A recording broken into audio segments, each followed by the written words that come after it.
my school used to be called the Tantra School of Erotic Wisdom, and Rahasya just told me, oh yes, because at least you have to be wise enough to understand that you have to look into your eroticism if you want any spiritual insights. And that is so absolutely true.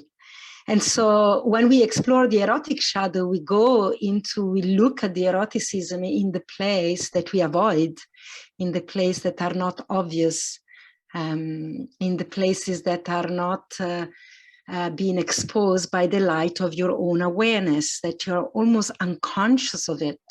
And so you feel hot, you have some sexual desire without thinking about it. This is, when we look at really the erotic shadow, is your subconscious movement toward a specific situation that makes you hot recurrently.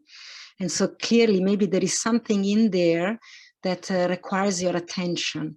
And so how do we go about that? And Rahasya's got a lot of beautiful games that we're going to play at the lovers training together in a group, in a beautiful space.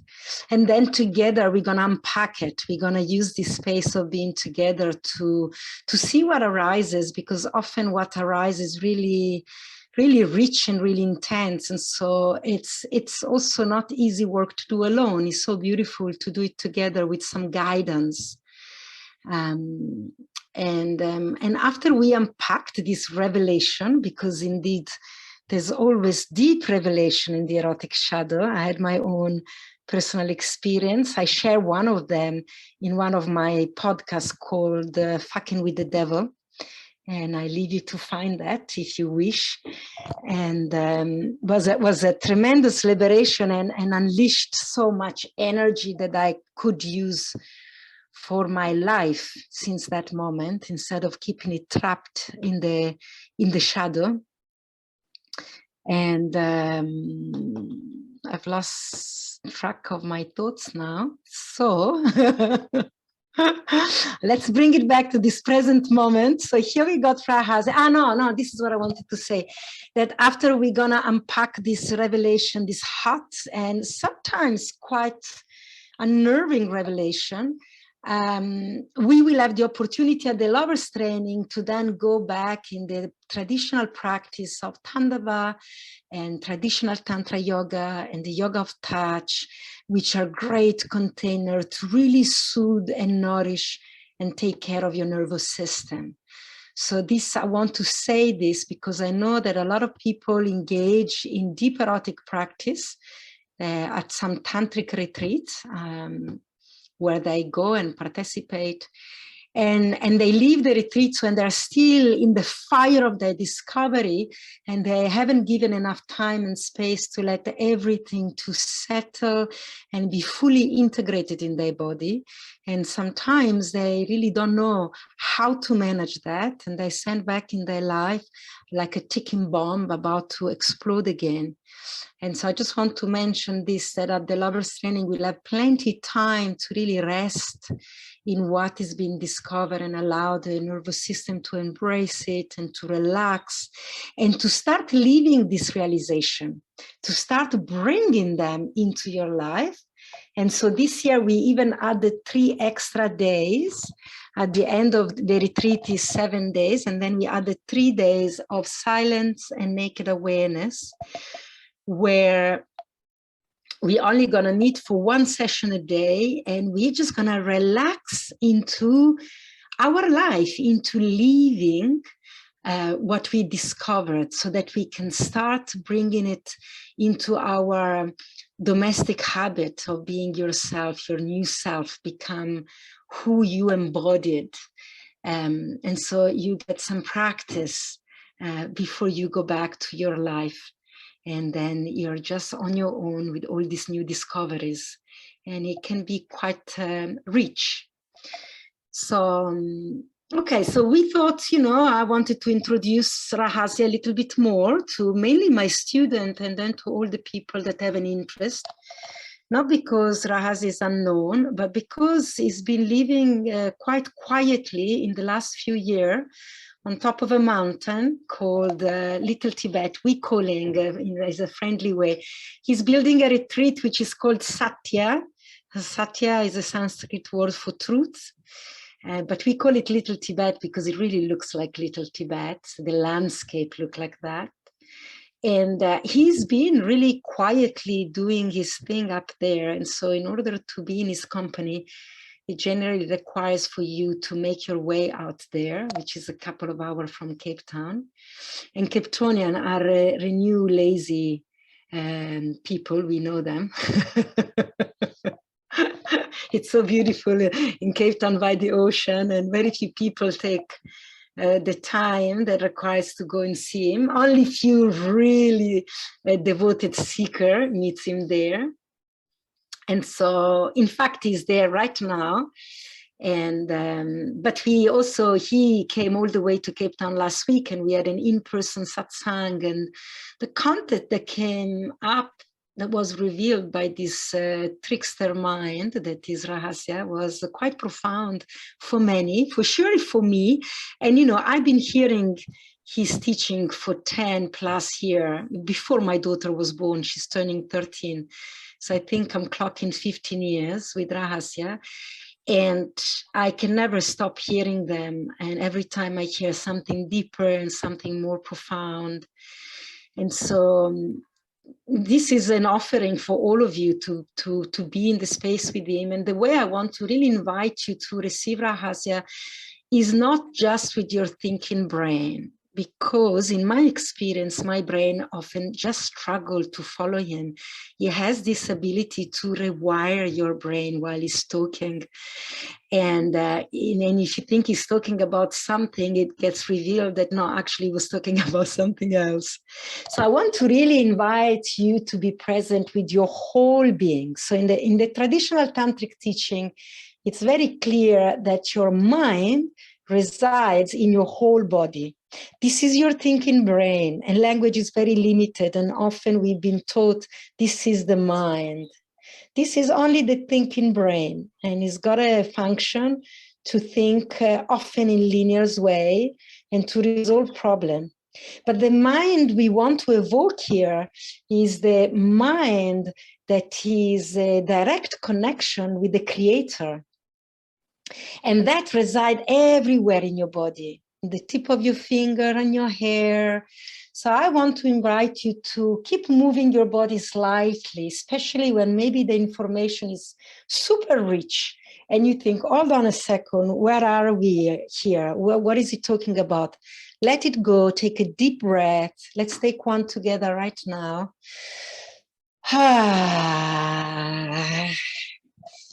Maybe you can shake your body a little bit when the information to this brain, it's a little bit in overload. You need to help this brain to share the content with your whole body. So shake your body a little bit and let everything settle, and trust that your body will understand more than your thinking brain can hold. And eventually, maybe in the days to come, your body would regurgitate something towards your mind, and another penny would drop, and another penny would drop in the days to come. So let this be an experience that involves the whole body, not just the thinking brain. And the other things I wanted to invite everybody, I see that everybody turned the camera off. If you can keep your camera on, it really helps us to engage with you. It's so much nicer to talk with real people rather than a black screen. And also at one point through the conversation, if the conversation goes towards that, but we would like to share some practical exercise with all of you where we can put you into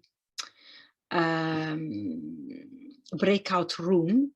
And so we need to know that you are fully present, or otherwise, if there's only your camera going but not your face showing, we're not going to put you into a room because you might not be there.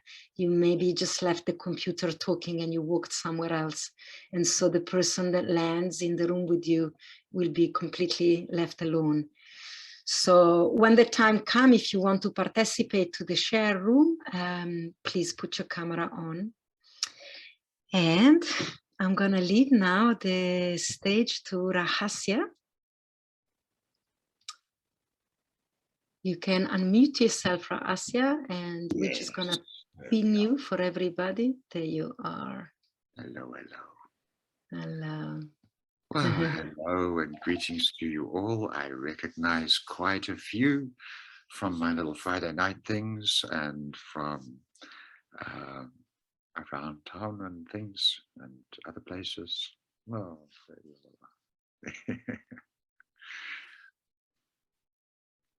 oh, me, oh my. Oh. Well, I have to just first a bit recover from Valentina telling you all my best tricks. No, it's okay. I think we'll be fine. So maybe, Raz, if you want, I could start with a question similar to what we spoke before to get you going, because I think maybe it's important that we clarify the difference between darkness and shadow, so that maybe you can start. But then let's do. Yeah, you do it again. Good idea. Yeah, I mean, if you will tell us what it is, the erotic shadow. What do we mean by shadow that is different from darkness? Maybe that's a quicker question. Okay. Yeah. Yes. Now, this word shadow, and then you've got the sort of allied ideas of darkness, lightness, and so on. Strangely, in some of the expression I see just, around and online and from people around the idea of shadow work and the shadow and so on. There's a few interpretations. One is just where light hasn't shone yet, and that's very logical and fits nicely with the notion of shadow.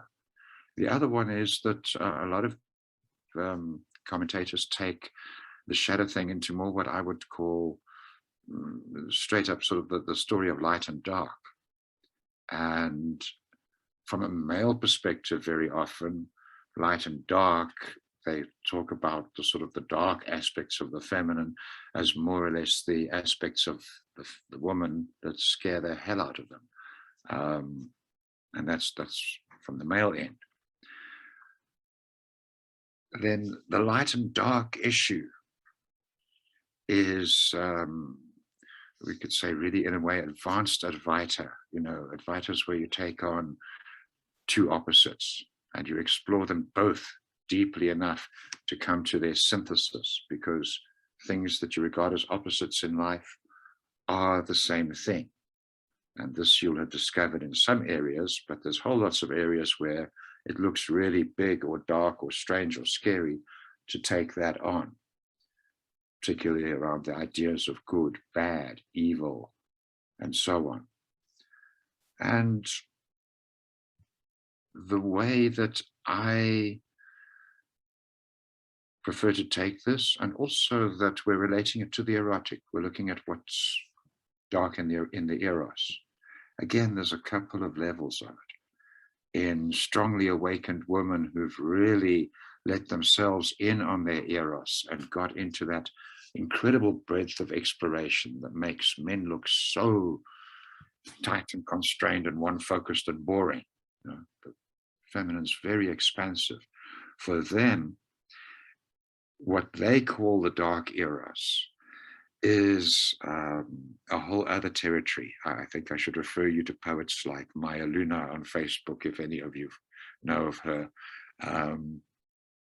And there's much, there's some beautiful descriptions of that flavor of stuff, very related to the Hindu goddess Kali and such things.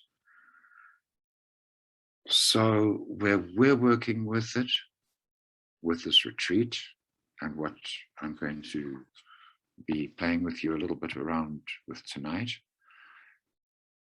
is more the idea of shadow just being where awareness in that analogy being light, just hasn't reached yet, or reaches but kind of doesn't get your attention. So just to provoke that, really.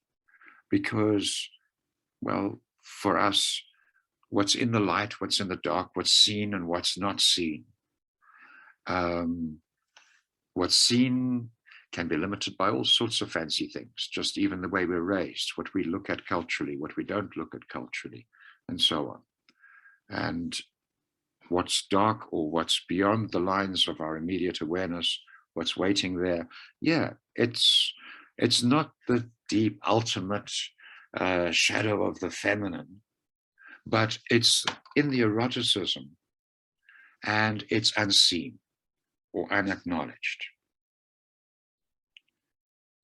And just to feel a bit of hopefully safety, and also give you a little bit of reason to not judge those who look at these things, you know, especially those among you, yeah, that are going to be looking at these things.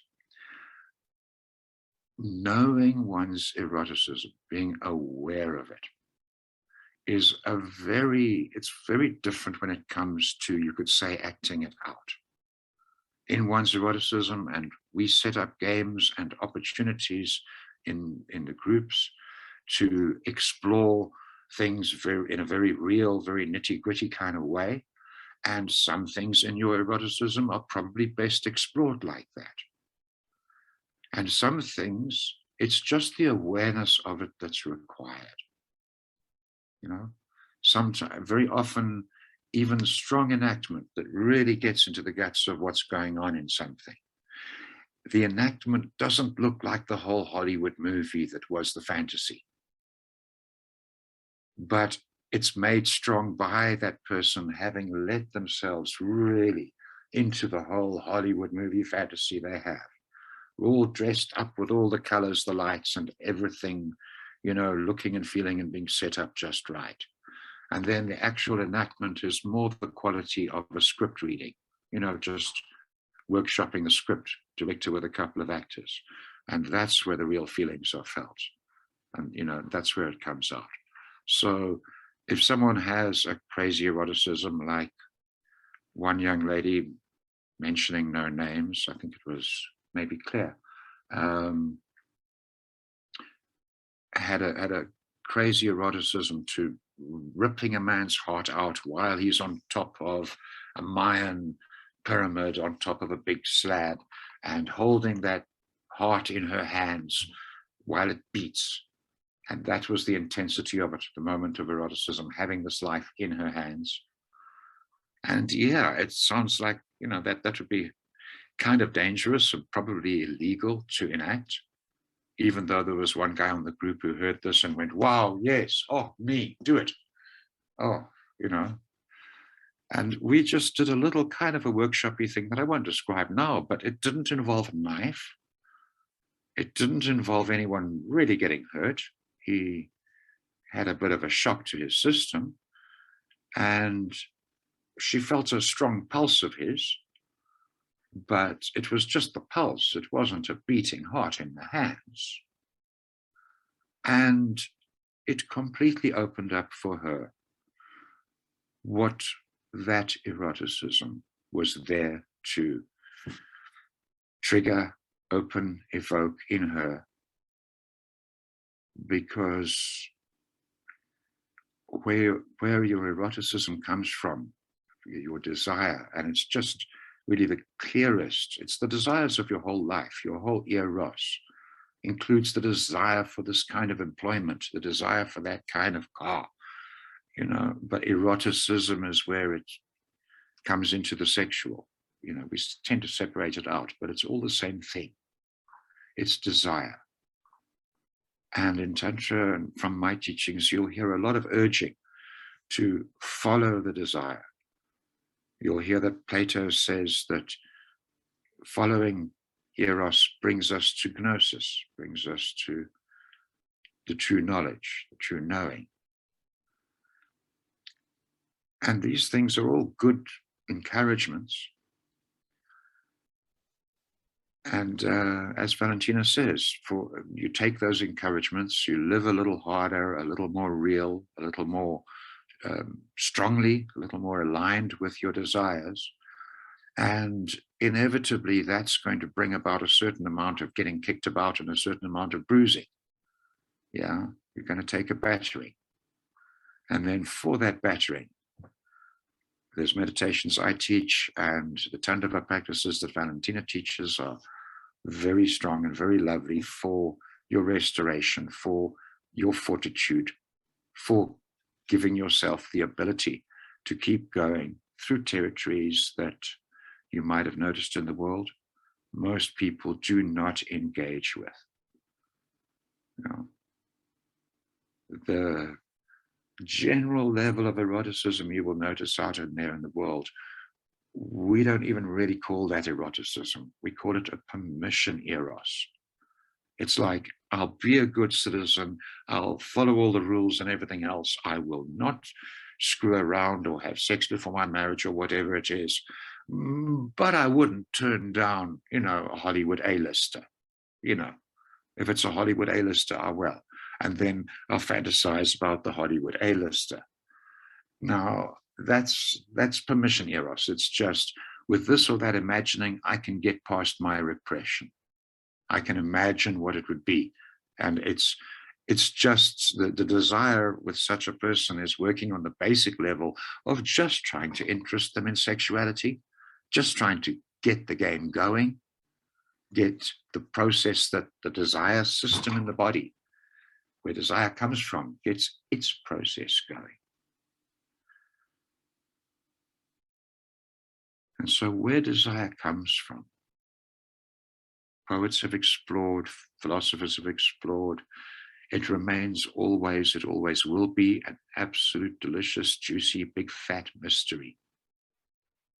You cannot get in touch with that directly. You cannot directly get in touch with that which generates your desires. You can get the nearest you could get is a little bit of a touch of it in very intense moments. Maybe a bit of, you know, ayahuasca, things like that can give a little hint.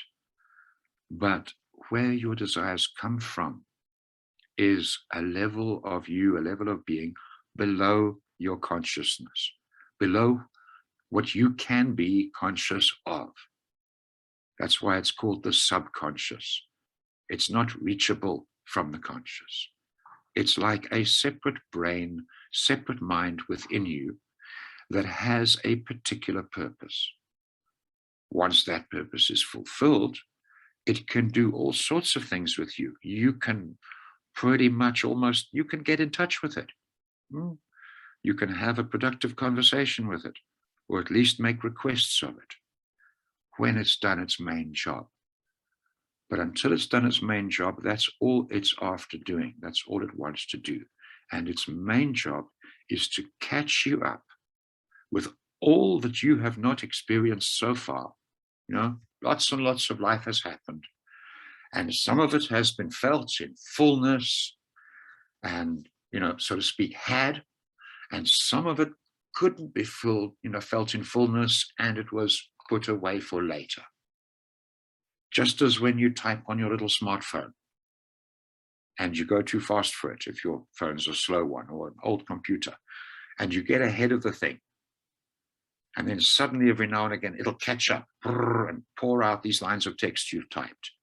What it's doing is it's done what the computer guys call, it's buffered those keystrokes. It couldn't handle them right now. It was too much. Too much of you was happening to it in that moment, and too much it had to do. It couldn't process your keystrokes in the moment, so it buffered them. And then when it got a break, when it got a moment where it could handle it, it empties the buffer, and all of that comes out on the keyboard. Now you could say the big law of life is you shall experience every single little thing in fullness and in completion. That's what life is. Living it involves feeling and being in all of it. And particularly around what we call the feelings of it. Right through childhood, unavoidably. It's not about being abused. You know, that's in the real extremes of abuse, you get another territory. But the regular form of abuse is just that which was too much to feel in fullness at the time. It got put away for later. And then with us mammals, us humans, we don't handle it at the speed of regular mammals. They tend to get to what they put away for later very quickly, finish it off and carry on, because it's very vital for them to meet life instantly as it is, because it's often really dangerous. With us, we put it away for later, right through childhood. And a whole nother topic, but on account of the level of immaturity current in our culture, I'm not going to talk about that deeper now, but it's there. Basically, the middle of the bell curve. So none of you, you guys are all off on one end or the other of the bell curve, but the middle of the bell curve of humanity, the great majority, no longer start the process of maturation. This is just a side effect of domestication, 30,000 years. We've done the same to ourselves as we did to our dogs and our horses. And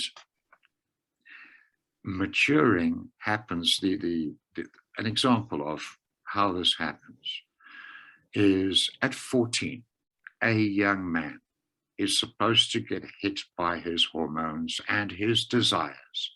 And he desires any form of sexual congress available with pretty much anything. And he runs around the world making inappropriate advance after inappropriate advance.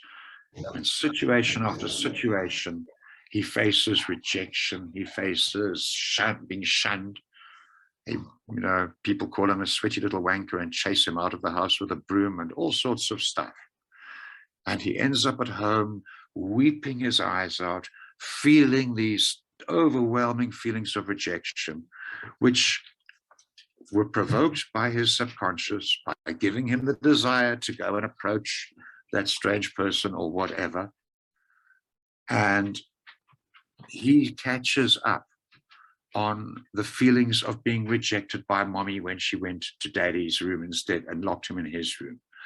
He catches up on those feelings of being rejected, ideally all the way to and including that horrible moment when mommy's tit came out of his mouth. Pop. The source of love and food and everything good just gets removed and taken away, and you want more, and it's gone. And being weaned and such like. Those feelings are all there. They were too much, lots of them were too much to feel in fullness at the time. And so that chase, that running after his desire, that repeated rejection can trigger and release, and quiet dog, and they can purge masses, unbuffer, clear the buffer of masses of that which was put away for later. And these days, we typically, even those of us who move with these things, even those of us who escape the repressions of the culture or free ourselves from them, even we, part of the reason we do these groups, these workshops and so on, is to help people catch up with their natural level of maturity. Follow those desires.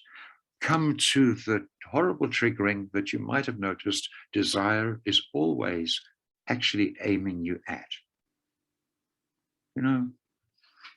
You think I want a blissful, connected relationship with my perfect soulmate, and the desire is strong and undeniable. And even maybe you spot someone and all at once, all that desire completely focuses on them. And all you know is, this desire is strong and you must move with it. And so you get into the relationship of it. And then you find, wow, it's got all the chaos, the drama, the unpleasantness that I remember bloody mommy and daddy flying around with all the time around me. And you get triggered to lots and lots of disproportionate feelings. Large feelings come up But those feelings, if they can be felt, many people learn all sorts of ways to reframe them, duck and dive, get around them in various ways, drown them out with affirmations or whatever. But if it goes well, if they just get felt, then what you're seeing is the elegant operation of the subconscious. The subconscious noted this person has that capacity, has some qualities here that can trigger a whole lot of that huge backlog that it's my responsibility to get cleared. So turn up the desire dial on this person for that person 100% and take them into that relating. So your subconscious has got work to do. It's got that buffer of all of childhood. And since, if you're still putting things away for later, it's got that to catch up on, to bring you kind of up to speed, up to presence, up to that lovely spiritual expression, living in the moment. It's not full potato enlightenment, but living in the moment is a very worthwhile target. And it's kind of, I hope, a comprehensible goal. You can see what is it, and in some areas where life has triggered you and you couldn't escape it, and you broke to it and felt a whole lot of disproportionate stuff, and if it got felt, then in those areas you find yourself with a certain freedom. You don't desire what took you into it. You don't desire that anymore.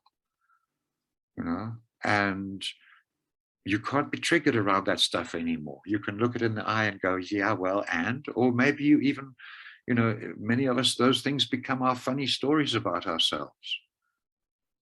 I remember saying sometimes when I was having an emotionally hard time, I remember sometimes saying, oh yes, I'm having one of those moments that I'm going to be laughing about in about, 5, maybe 10 years. Because I was already noticing what I was laughing about that was 5 or 10 years old. So your subconscious has work to do. It's got to purge that buffer. It's got to get it all felt. Its way, the method in which it gets it felt is you need to be triggered. You need to have something that resonates with that to get past the way your mind has protected it, to just open it up and get it felt. That unhappiness, to just draw it forward. And so triggering is the mechanism by which the mind can do it. And to get you triggered, the subconscious has a power, a huge power. It has the power of generating your desires. And there's no way around that. And it's no fun to live against your desires. So it's got you. And then I'll add one more nasty to it, I'm afraid. Your subconscious has another edge over you. You may be very clever, but your subconscious is cleverer. Hence, one old prophet said, I see you are an exceedingly clever fellow. Life will have the better of you. The more clever you are, the more clever your subconscious is. The more cleverly it will target your desire, set you up. When you think you're all beautifully protected against it, you're going to find that woman that you filtered for crazy on all the dating sites down to something that you could find tolerable. And you'll find the desire is to really let her in your heart. And you do. And when you're vulnerable enough, then she leaves and you get another chance to finish your feelings about mommy locking you in your room, putting you in your crib and shutting the crib. Another opportunity to catch up on those feelings.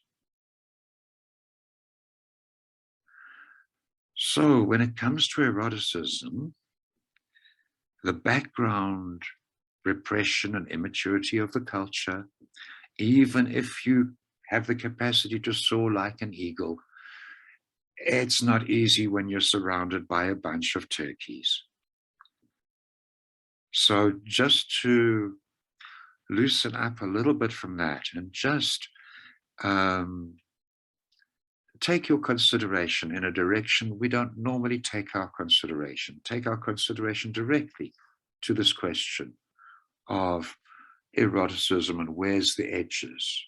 You know, let's, if our technological wizard Olivia can manage it, let's prepare that she's going to take us all off into little rooms, little, I think, two together, two together, two together. And now normally I'd be able to give you instructions kind of step by step through this. So what I'm going to have to do is give you just a bit of responsibility yourself, just for really governing the timing. The suggestion is going to be off into the little room, and I have a question for you. And just for each of you to just share something, what you feel comfortable with, and let your own thinking go much deeper by all means. You know, sometimes it's not so much what you say that reaches you, it's what you don't say. But just to explore a bit for yourself in company, a question. And then we'll come back and there'll be another question, and then there'll be a third question to explore. After the 3 questions, I think we might have some questions from some of you. Just want to interrupt you here. So while we're explaining, Olivia can start preparing the breakout room. Please put your camera on if you want to play. Otherwise, we're assuming that you've gone to the toilet and somewhere else. So we're not going to put you in breakout room. Just All this right, notice. Olivia can make that distinction. Yeah. Times. Yeah, she can do. No, you don't just mix people that the camera is off. Can you do that, Olivia? No. So what's the timing each way? You say 2 minutes, 3 minutes? Okay, I would suggest if you are together, 2 people, you take 3 minutes each. And I'm sure you all have a cell phone at hand, because we all do these days. Open up your timer and put a timer for 3 minutes. And so that each of you speaks for 3 minutes undisturbed. This is really important. This is, you're just answering a question with a witness. So don't intervene, don't finish the sentence for each other. Who's listening? Just listen and just receive with no judgment. It's like a purging. And if you have more than one answer to the question, you keep going for 3 minutes and see, it's almost like a digging, see what comes out. And when the 3 minutes beep, the partner will do. We will try to support you and send you a notes in the breakout room that you need to swap. But let's see that we manage that. We might don't. So you need to be a little bit independent in this. And then you come back to us. And then we'll take it from there with the next question. And one other thing I wanted to say, we're going to pause the recording. Of course, we're recording this. And so whoever is listening and whoever ends up in a room by yourself, maybe technology is playing some games or you're getting with someone with a closed camera, you tell yourself. So you can do it in 2 ways. You can take a note and write down, jot down what's moving in you. Take this opportunity that we are all together activated. Don't do it later. Do it right now. Or you can even record yourself. So put a timer for you, 3 minutes. And speak about it. And when the next 3 minutes, the other person was supposed to talk, you play back yourself and you listen and just listen what you said. It's always so interesting to hear ourselves. And then you are up to speed with the timeline. And then when you come back, you're not left out. So I'm going to pass it on to you again, Rahasya, to speak the question. What's the question? You're muted. Rahasya, wait, you're muted. Let me see if I can unmute you. Yeah, there you are. Okay, so if the rooms are all ready, the first question is very simple. It's what's hot? What's erotic? You know? If you want a hard definition of erotic, it's what if you let it in your thinking produces a kind of a physical reaction of some sort or other in your body. You know, what triggers that? What just thinking this, you know, someone sitting on a lemon and squashing it. I always try to dream up a new one. There we go. Oh, does it do it or not? No, what's hot? What creates heat in the body? Yeah, can also, you can track it like that. If you think about it, or if you talk about it. Even the culture, you know, for you, there's some of us have a general idea of, oh, what's hot in the world and what's not hot in the world. But, you know, what's hot? And it can be obviously anything, whatever it happens to be. That's the first question. So there we are. Let's take the first question now. Let's go. Yeah, and you can unpack it. Can be more than one answer. You keep exploring for 3 minutes. Couple of minutes. Just, what's hot? Let's go.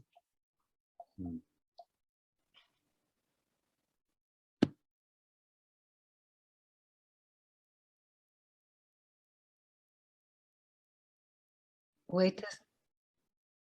Okay, the recording is going. All right, so that question was just what's hot? And so just, you know, let that question keep going deep in you. You've opened a bit, you've shared a bit of it, good. And just to look at occasionally what's hot. And now the next question, and then the third question in the next room, because I found out we can text you all when you're in that room. So we'll text you at time to swap, you know, time to let the other person have their turn with the question. And then the third question will come through on the text as well. I'm not giving you the third question yet, one thing at a time. So the second question, when I was at school, I remember an old joke. It was, you know, what's the difference between the erotic and the perverse? And the answer was the erotic is to tickle her with a feather. And the perverse is to grab the whole chicken.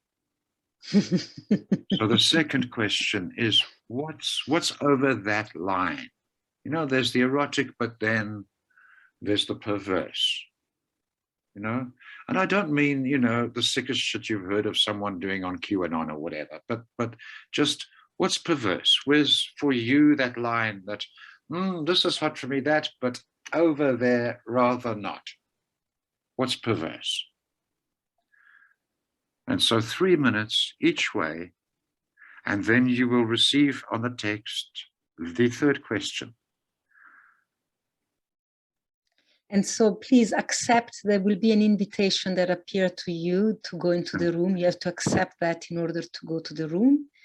And again, if you end up on your own, record yourself and listen back to yourself for your own wisdom. And then the third question, same thing. It's 3 minutes each way, just to explore that out for yourself. And don't worry about the third question now. Just stay with the second question. You've looked at what's hot, but now what's perverse? What's over that line?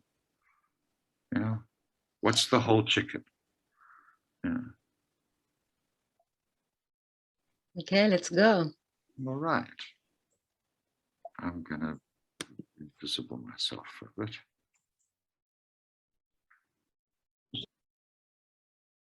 Okay.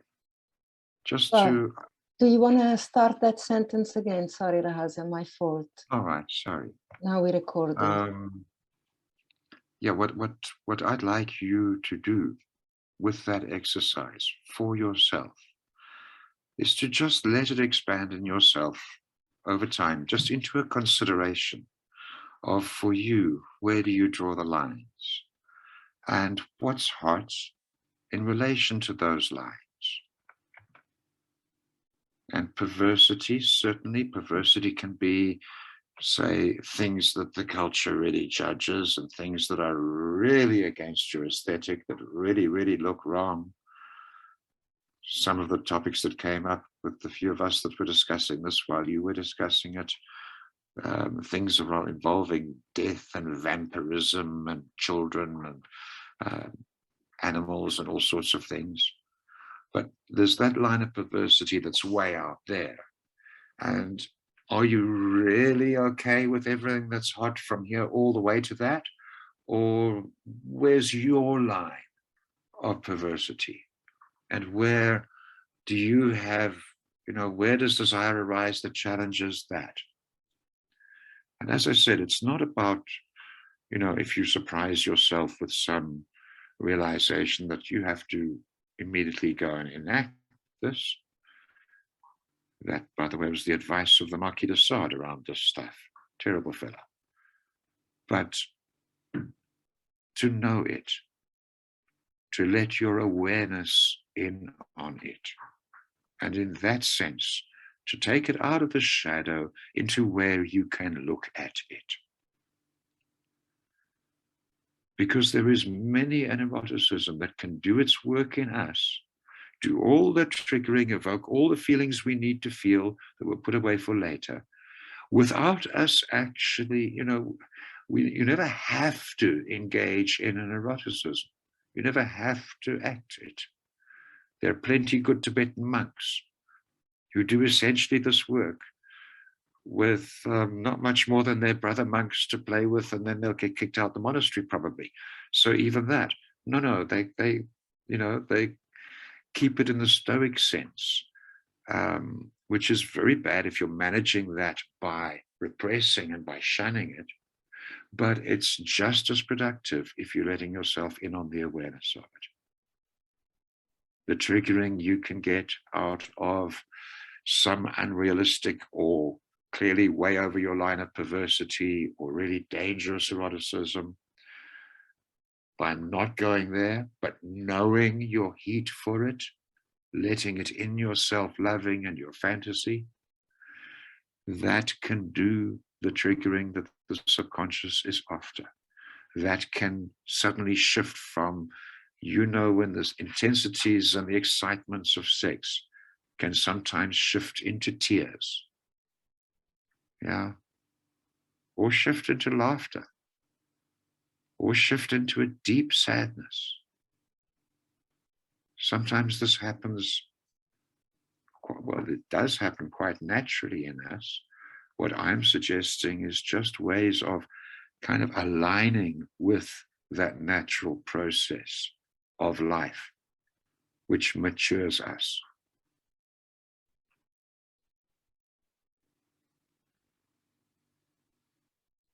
So look at what you let yourself know. Look at what you let yourself do. But also just bigger than what you do can be what you know.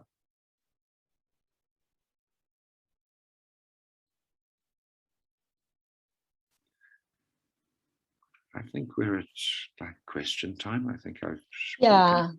Yeah, I was about to come in. I just see it's 8:30.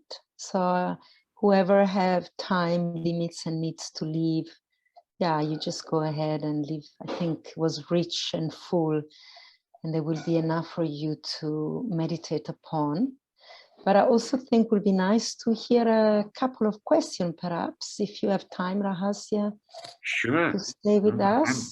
I'm here as long as you need. If anybody has any question, you can either type them in the chat box, or you can just unmute yourself, or raise your hand, maybe, so we don't have too many people talking at the same time. Raise your hand, and Olivia can unmute you. We do that. Olivia has the power. She's muting and unmuting. Oh. Please raise your hand here, like press the actual button on Zoom that asks you to raise more actions. Couple of screens to flip through. So at the bottom of your screen, in the menu bar, there is a button that says reaction. And if you press that, there is one that says raise hand. So I see Janet with a raise hand.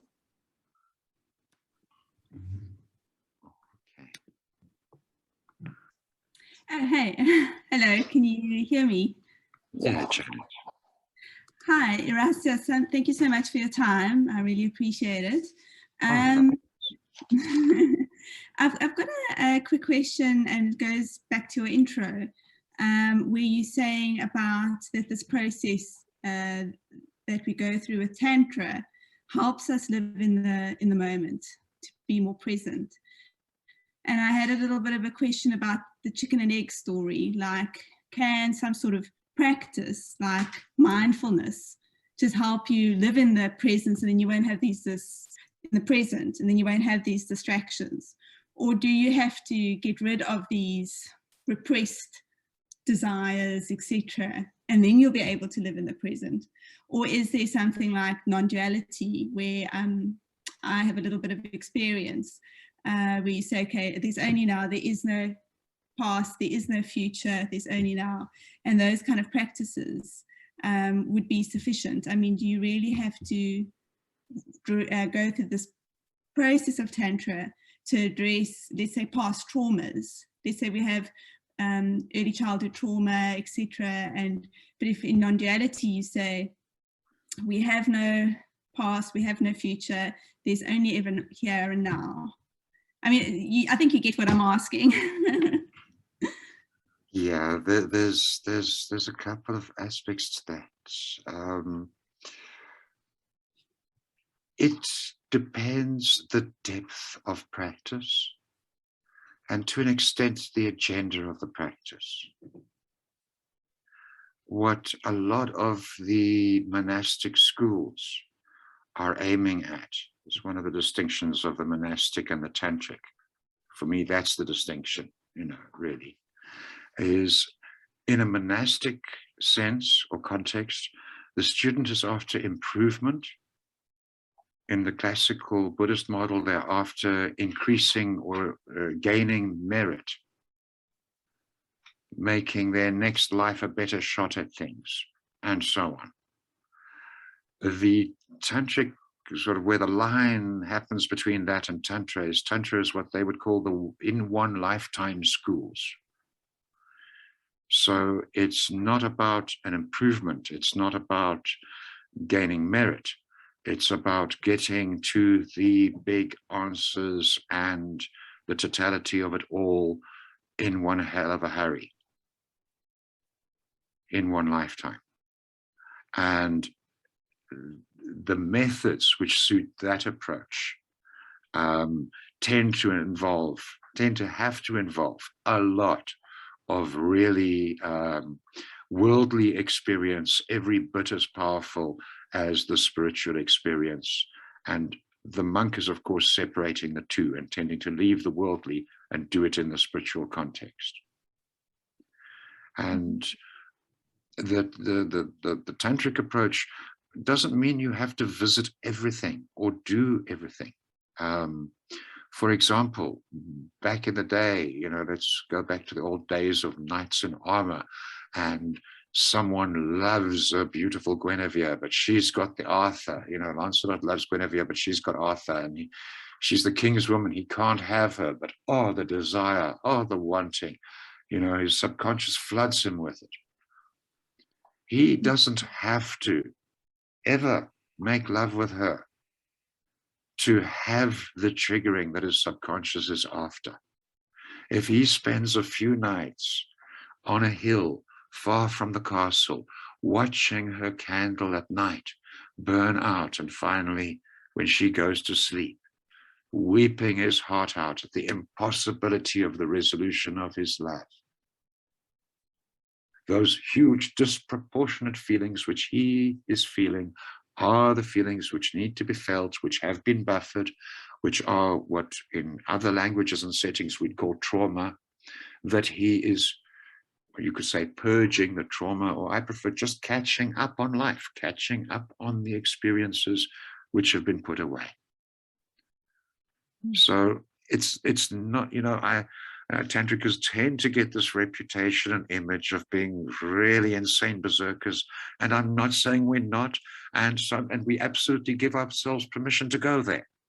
That's part of our acceleration, but we don't all have to do all of absolutely everything on our list.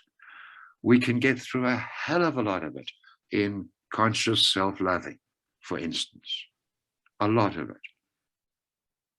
that you really let yourself in on some fantasy, some eroticism, take it in your self-loving, you can feel it opens you sometimes into, a whole lot of disproportionate feelings. And whenever there's disproportionate feelings being felt, I know we all hate it as it happens, but that is the gold, at least on this quest of maturity, this quest of coming to living in the moment. And those of the monastic approach can absolutely go all the way with it too.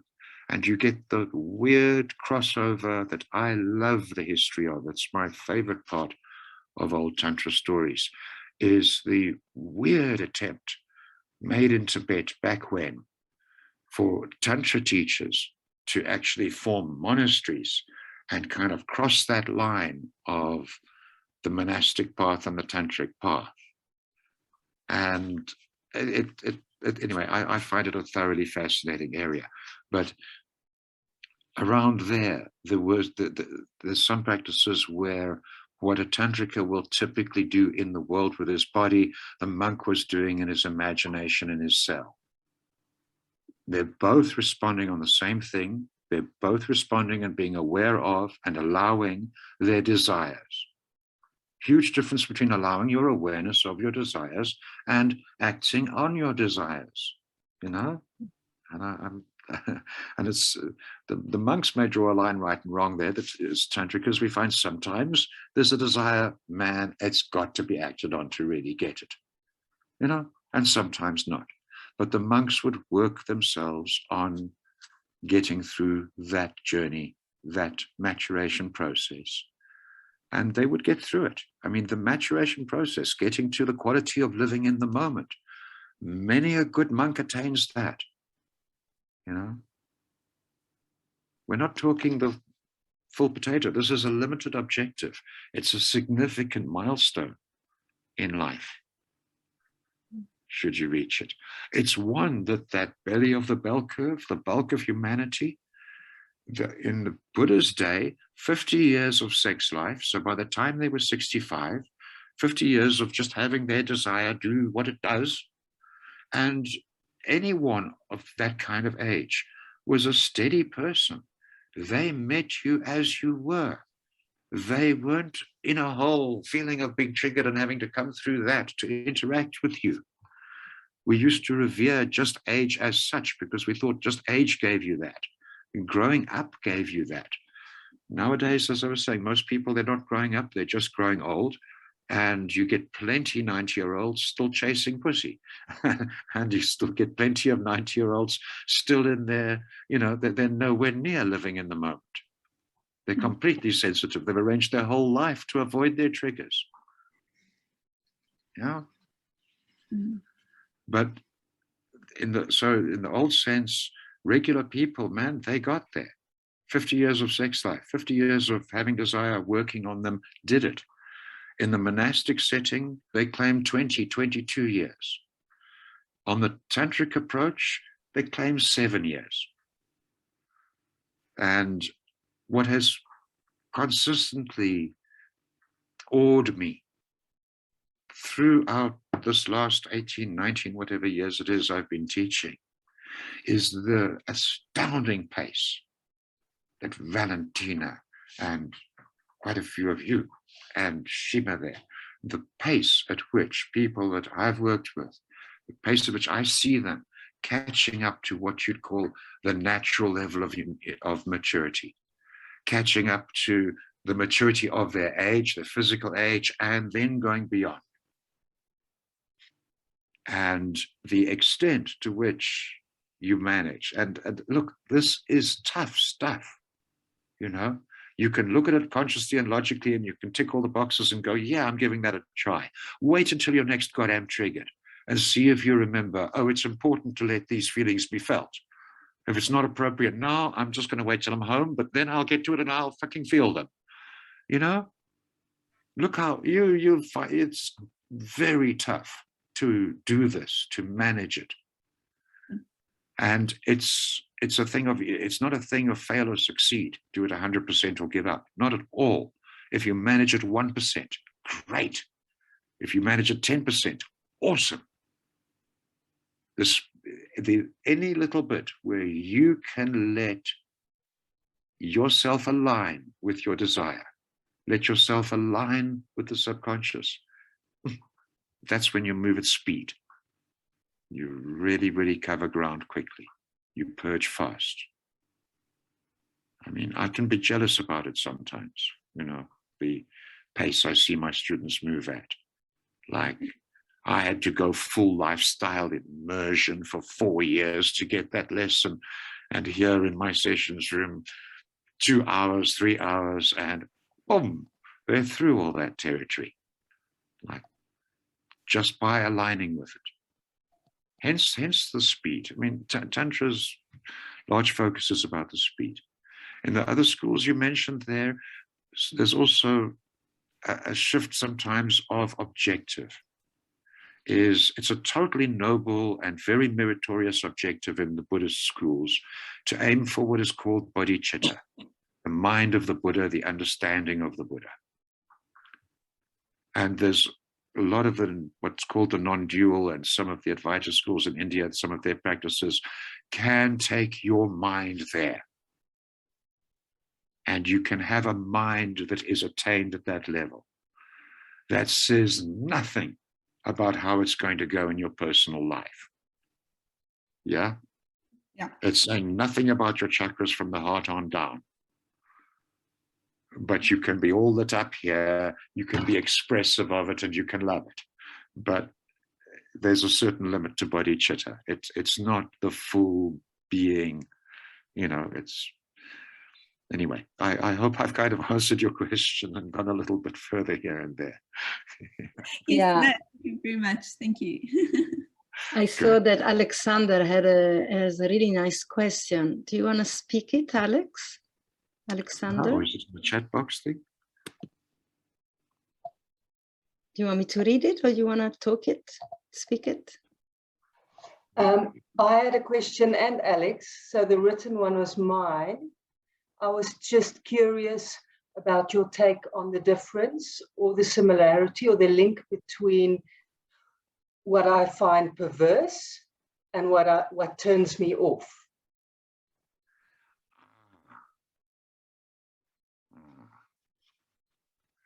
Yeah, it's an intriguing one. I think within the notion of perverse, I mean, there's really two ways to hear that. The one level is to go to what's the cultural judgments, you know, and then compare yourself to that. But what I'm more after is, you know, it's unlikely that if you take, say, the cultural judgment, say you take a thing like, well, I don't know, you know, doing a blood sacrifice ritual with someone would be in the perverse zone. I mean, it's also in the illegal zone. It's also in the people will kill you if you talk about too much about it zone, and probably a good thing, you know. But it doesn't mean you're really comfortable with everything you find hot all the way from here to there. Yeah. That actually, if you look for where's my line of perversity, and sure, there's turn on and turn off. You can say like hot and cold, but in the direction of heat. The reason for the question is if there's something past that line, something that you know, the line of perversity, the judgment of perversity can be very automatic, and we don't look there, and we don't look there. And just what I'm trying to get you to do is just look there, you know, and I'm trying to give you the little bit of comfort if you do see something disturbing.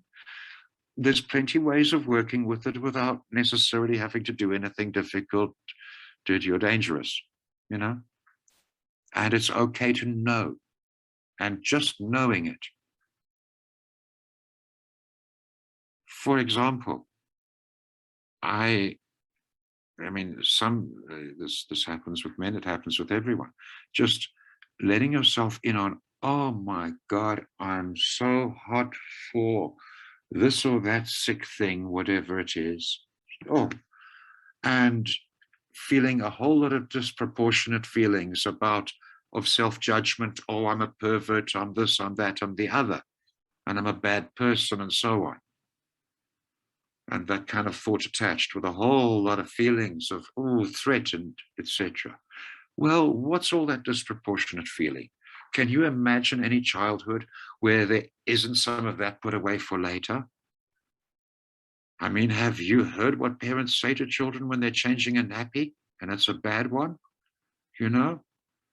And what reflexively sometimes come out of a person's mouth, or just be there in attitude when they, you know, a child's being maybe just a little too uncomfortably curious about their dick for the company of the adults around or something, you know.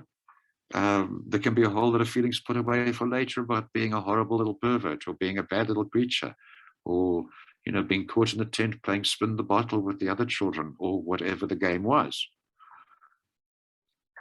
And then just letting yourself in on the knowing of, oh my God, that's what's there. Can get it moving. I think I've diverted from your question and gone much more to what I was just wanting to say to everybody. But if there's some edge of your question that's not happy at this point, just kick me with it again. I just wanted to pick it up. I think for me, from your question, what puts you off and what's perverted, I think it's the same things. The perversion has a moral component, but in the body, they reflect the same. It will put you off. It will put off, you know, the immediate. Then there is what is pervert and also hot, you know, when you break through the taboo then. But I think perversion has that moral component of religious. That's how I see it. Rahasya, anything about that? Yeah, and ever so often, that which you feel a bit repelled by in the sense of turn off, when it's reactive in you, you know, you know. I kind of hate to tell you, but sometimes when you're through more of what's in your okay zone, that stuff starts to be hotter. And that can be a little bit like the Advaita dance of the polarity of hot and not. And what it tends to manifest as, when you get genuine turn off, well, then the body goes cold. Now, in the case of males, the erection drops and the lubricant fluid flows stop. Yeah, like that. You dry up, you know.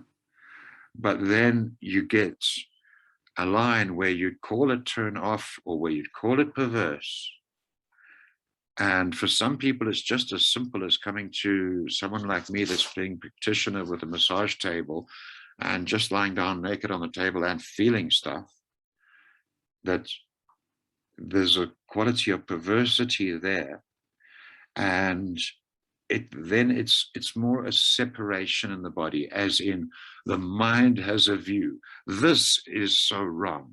Sometimes to help that on a massage table, I will sometimes even say to someone, have you let yourself in on how wrong this is? You know, right now? And then bring the attention to that. There becomes a tension between, you can say, the mind and the genitals.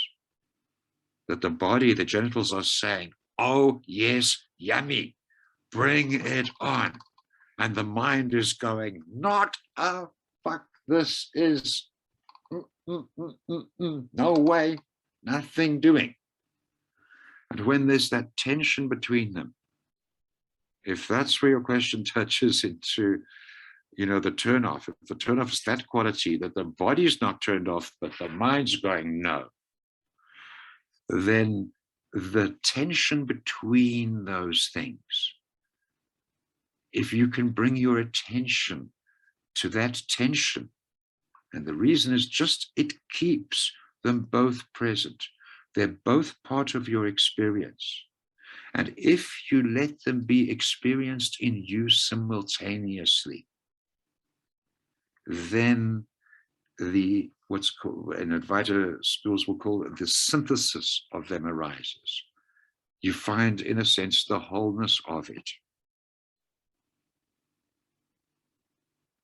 And this is where you'll find occasionally some teachers will come out with a phrase like, your repulsions are just as important as your attractions. And yes, they hold just as much, they hold their portion of triggering too.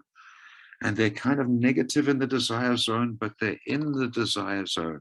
And they are generated by the same little bastard called the subconscious, who's got that wicked agenda of getting you to feel everything you never wanted to feel. All the stuff you never wanted to feel, and it's all got to be felt. Yeah. So I know I'm looking down way over there, but that's because that's where you are on the screen. So I got this story that is coming up for me when I'm listening to you.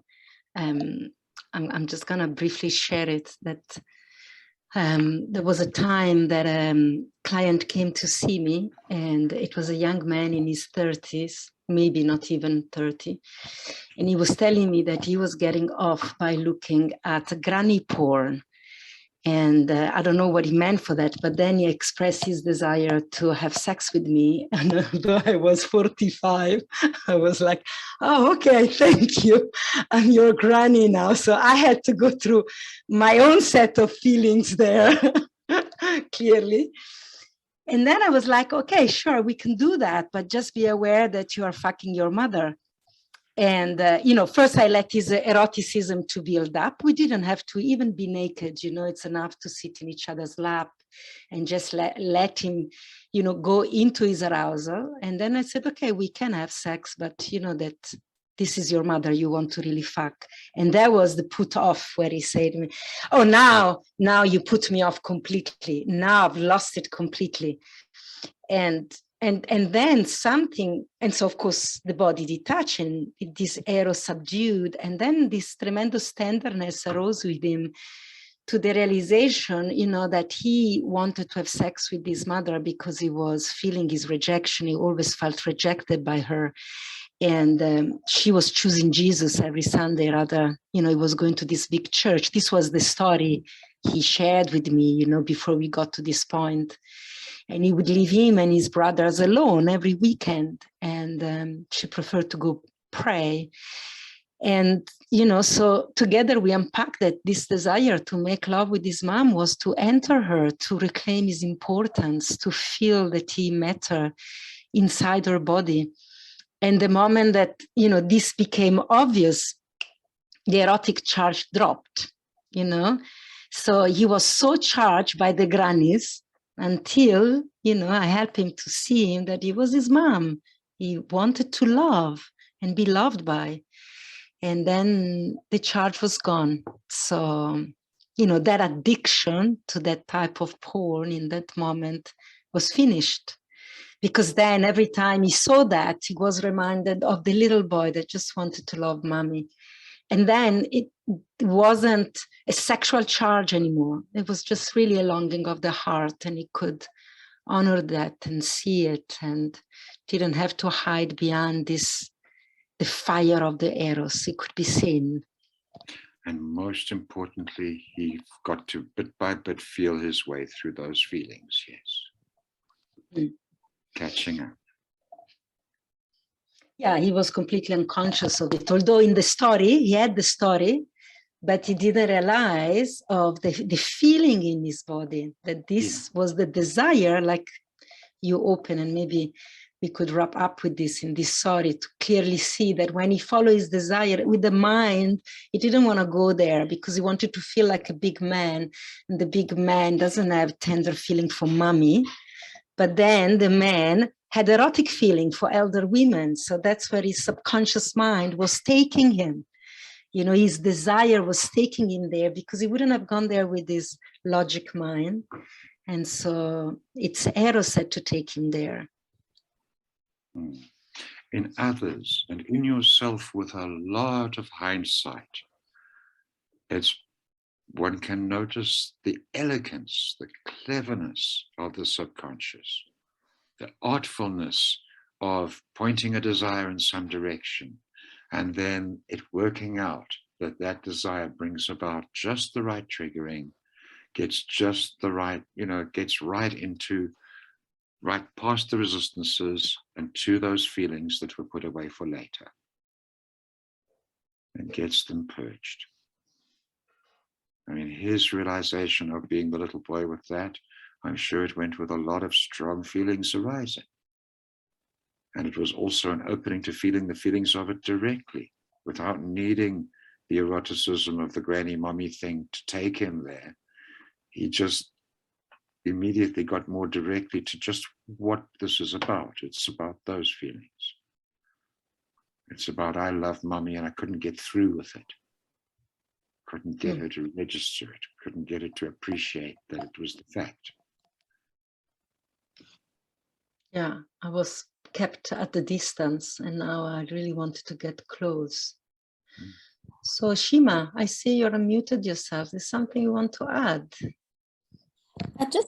I wanted to just chat into maybe even lighter feelings, like there's like we're talking about really strong feelings tonight, and I notice in the culture we're in, people can get triggered or activated on a much, much lesser level. For example, a simple one, which I think most women have experienced, when you're with your beloved, your lover, and he's looking at another woman with some interest, attraction, or just enjoyment. A lot of women go into a high level reaction at that stage, or even maybe men as well. And it's, once we've explored so deeply our feelings in this way, that might look like to me like, wow, what an overreaction that this woman is having such a, wants to stop him from looking, wants to leave him for looking at other women, feels incredible betrayal, abandonment. And so the question that comes in, I just wanted maybe Rahasya to talk a little into it, is when these feelings are activated in us, when feelings are triggered like that, and there's that sense of wanting to control or stop the other person so we don't have to feel something, like this is, normally there's so much blame, like, oh, I'm feeling something, it's your fault, you got to stop, you the bad guy, like what kind of offering or guidance could you give? I mean, this is now for me, like, still like in the beginning stages of feeling feelings, like how can people recognize they're in that, and what could they do with that sense of wanting to control the other to stop their actions so they don't have to feel something, which I think is such a common response, I would say, by all means, do the reaction, etc. Because it's far more difficult, because if you can, yeah, by all means have the reaction, and then afterwards with yourself, just reimagine the little scenario. It's not hard. The feelings have already been made available. And then if you can take yourself into those feelings. I mean, jealousy is a really delicious one. And this brings us to really what unfortunately works against this. One thing that I would count as at least 10 years delay on my own path was that I was a student of few schools of really good mind training techniques of various sorts. And I was strong in their methods. And let's take that jealousy one.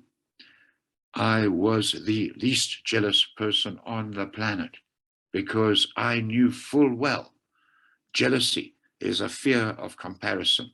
And I am not going to fear comparison. Compare this.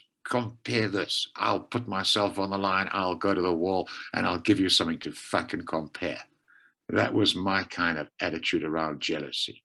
My protection, and this is where you're talking about light triggering, Shima. Often light triggering is what they're triggering is not the real deal. They're triggering the protection of it. Anyway, for me, that reframing of jealousy, that was really strong in me. And if you read my book, you know the story, but just not to go into any much details of it, my subconscious picked just the right woman and did just the right wrong things at just the wrong times and everything. And or she facilitated or helped by having an affair, then tell it, which I was totally cool with. and then getting over the affair and it ends.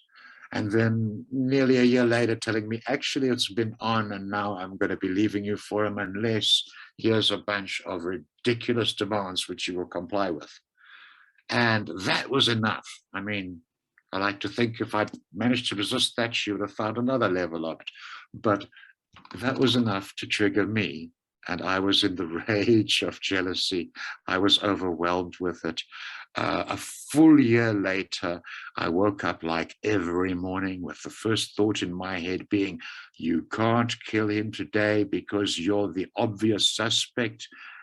And I realized after a year, I'm still the obvious suspect, and I always will be the obvious suspect. Might as well, you know, and I fell into a great sadness about that. And of course, it wasn't about that. I was having massively disproportionate feelings, and they were being felt. And I was catching up at a great rate on a whole lot of stuff I'd put away for later, and then armored myself against feeling, protected myself against feeling very effectively. So your pace, your speed on the path can be great. Even, you know, it's a struggle. I admit it's extremely hard. All my students, it's a repetition, it's constant guidance on essentially the same thing, that almost anything your mind has to say about any of your desires is designed to avoid your triggering. Everything of your mind, you know, is your conscious mind, not your subconscious mind. It's, you know, the normal rules of relationship, and partly why people in the world aren't maturing anymore. Look at the normal rules of relationship.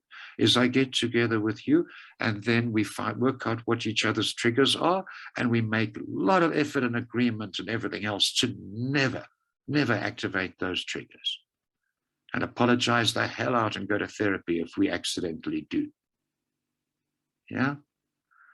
And just every step you can come from that level, from wherever your avoidance is, towards, will accelerate your path greatly. There will be more to feel. However, it's in you. When it gets triggered, your choice is you can put it away for later again, and then your subconscious has to make some plan to trigger it and give you some desire to trip you up.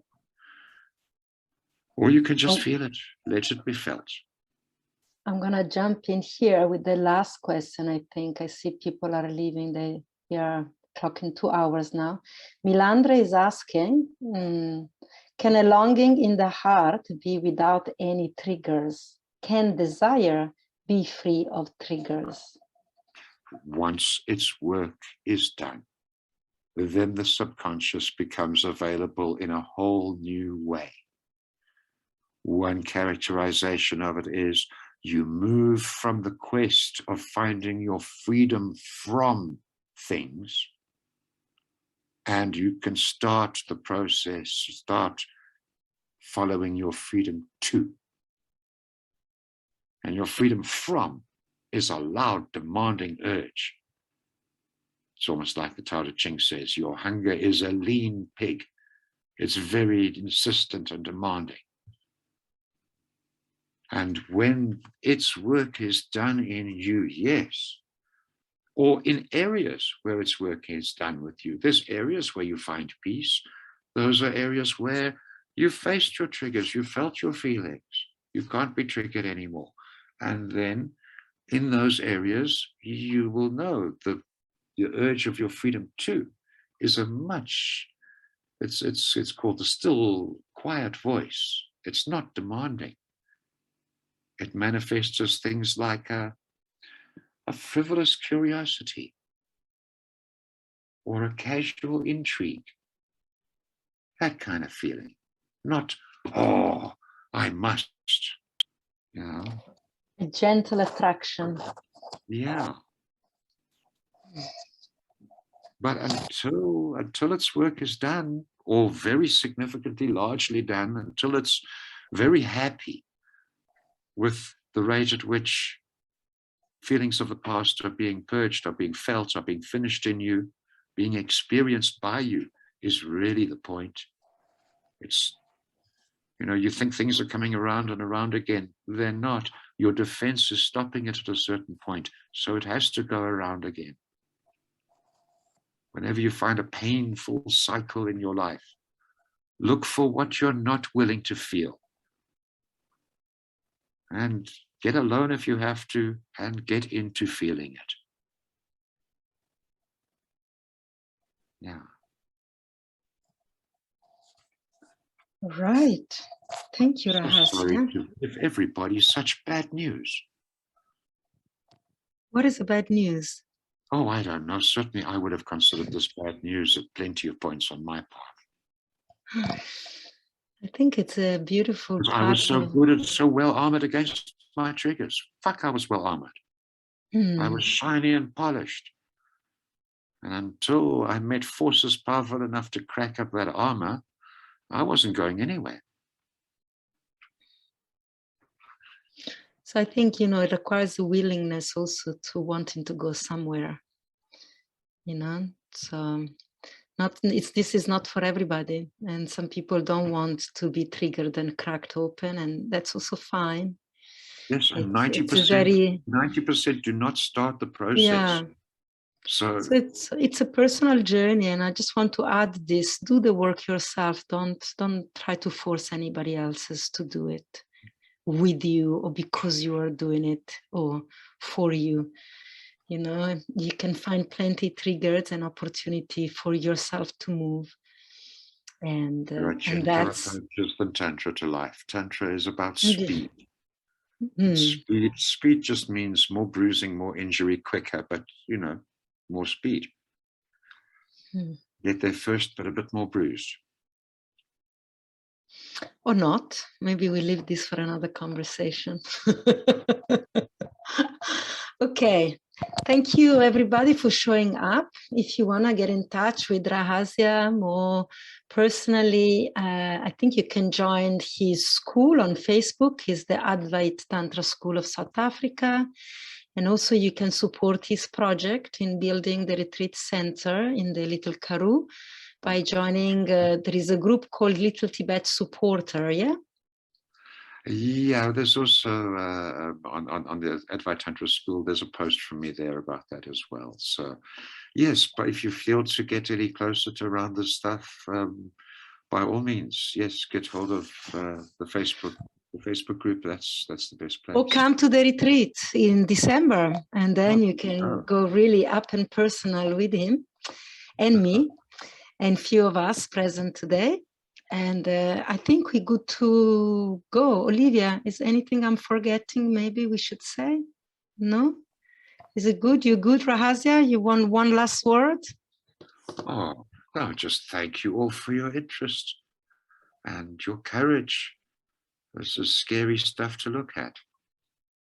There we are. Yeah. And thank you for showing up and gracing us with your time, Rahasya. Really, it's always a delight to hear you talk, and I always hear something new, and it's endless. So it may not be so fast as you think. For me, it's been feeling endless and eternal, actually. But it's beautiful. It's enjoyable. So may it never end, actually, the unfolding. Okay, thank you, lovers. Have a wonderful night and life, and we'll meet again soon. Ciao, ciao. Bye, everybody.